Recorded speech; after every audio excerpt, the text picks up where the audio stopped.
Communities across Britain have been crying out for assistance for years, and antisocial behaviour is spiralling out of control. But the authorities seem to be turning a blind eye. Take Paul Wheeler, for example, a man whose once peaceful suburban life has turned into a nightmare due to relentless harassment by teens in his neighbourhood. So, what action did the council take? Absolutely nothing. But that's just the beginning of the story. Before we get into the details, make sure to like and subscribe if you find these stories important.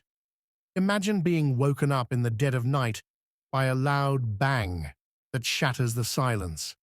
That's exactly what happened to Paul, a 46-year-old resident of Kent.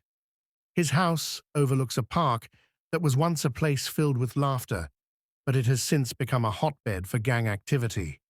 And on this particular night, it was far worse.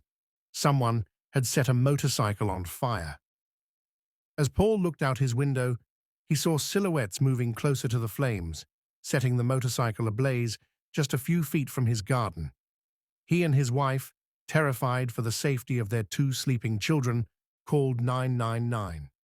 As the fire raged on, Paul recorded the scene, a reflection of 4 years of abuse he's endured from neighborhood gangs. And yet, the authorities have done very little to help. The next morning, the remnants of the burnt motorcycle were scattered across the park. The smoke still hung in the air, a lasting reminder of the chaos. After years of complaints, the council finally installed a gate in 2023. But even that failed to stop the madness. This isn't just Paul's story. It's happening in neighborhoods all over the UK. A report by Baroness Newlove found that over 1 million cases of antisocial behavior are reported to authorities every year. Yet shockingly, 2/3 of these cases go unresolved. Victims are left dealing with multiple agencies but receive little to no help. It's heartbreaking, but not surprising. A staggering 70% of those affected by antisocial behavior say they've been left with almost no support. For Paul, the constant fear and stress have taken a huge toll on his mental health. He describes feeling overwhelmed and anxious all the time, and he's not alone. Paul's neighbor, Jackie Belis, a 68-year-old breast cancer survivor, is so scared of the local gangs that she won't even let her dog out in the garden. For 4 years, she's contacted her MP, the police, and the council, but has received no meaningful response.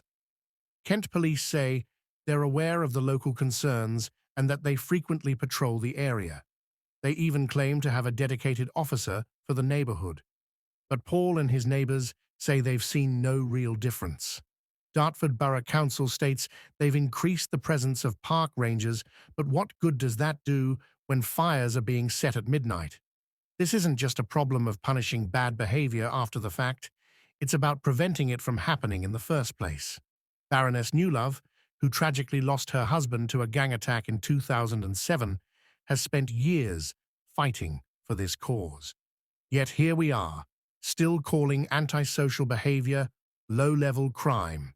Tell that to Paul, who stood by helplessly as an arson attack happened mere feet from his sleeping children.